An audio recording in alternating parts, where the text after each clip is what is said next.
Olunaku lw'eggulo ekibinja ky'abasiraamu kyavuddeyo ne kiweranga bwe kigenda okutambula okwolekera Paalamenti nga bawakanya ekya Sheikh Shaban Ramadhan Mubajje okudda mu woofiisi ya Mufti wa Uganda ekifo ky'amazeemu emyaka 25. Tugenda okutwala ekiwandiiko kyaffe ku lwa Shaban Mubajje eyakutte mu ssemateeka w'obusiraamu. Neiba tayinza kugunjulira mwana wo. Bano era enkoko bagikutte mu okutuuka ku muzikiti gwe Wandegeya gye babadde balina okusimbulira.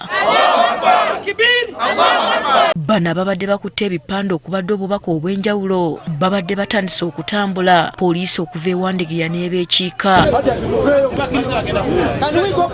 Beefudde abatagirabye ne bagenda mu maaso n'okutambula kwabwe nga we batendereza omutonzi. Nga bakatuuka mu bitala by'e Wandegeya, poliisi ekyusizza mu nkolera n'ebalagira okudda gye bava nga wano we batandikidde okuwanyisiganya ebisongovu.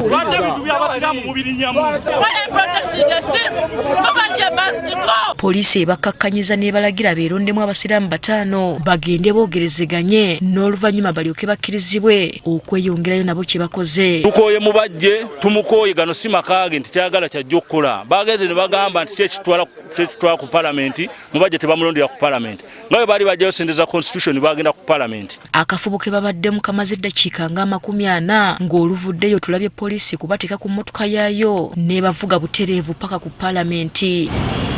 Ne ku Paalamenti bakkiriza abasiraamu baalubatu abatutte ekiwandiiko kyabwe eri sipiika. Bwe baali batuwa ssente zino, ssemateeka yateekawo akakiiko ku Uganda Muslim Supreme Council gye tulina otwala ensonga zaffe. Tukimanyi akakiiko ako Mufti Mubajje n'abantu be baagaana okukateekawo ye Muslim Arbitration Committee.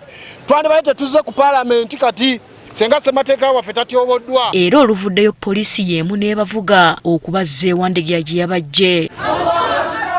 Ali Ndawula Ssekyanzi ssentebe w'abasiraamu e Luweero agamba Paalamenti bw'eremerera ensonga zaabwe bagenda kwekunga ng'abasiraamu bazeekolereko.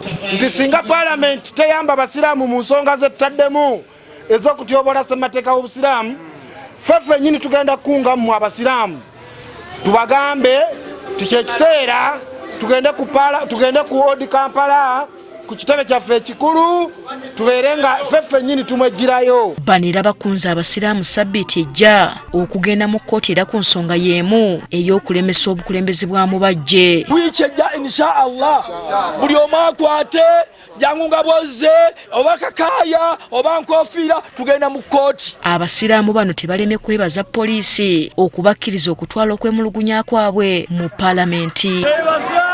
Abakulira Paalamenti ya Uganda oluvannyuma lw'okulisiivinga ekiwandiiko kyaffe era batusuubiza nti ensonga zaffe balijja dikola ku mangu. Kati ekirindiriddwa kya Paalamenti kulaba butya bwegenda okuyamba abasiraamu bano. Hasfa Nanvuma, Agafeeyo ku Spark TV.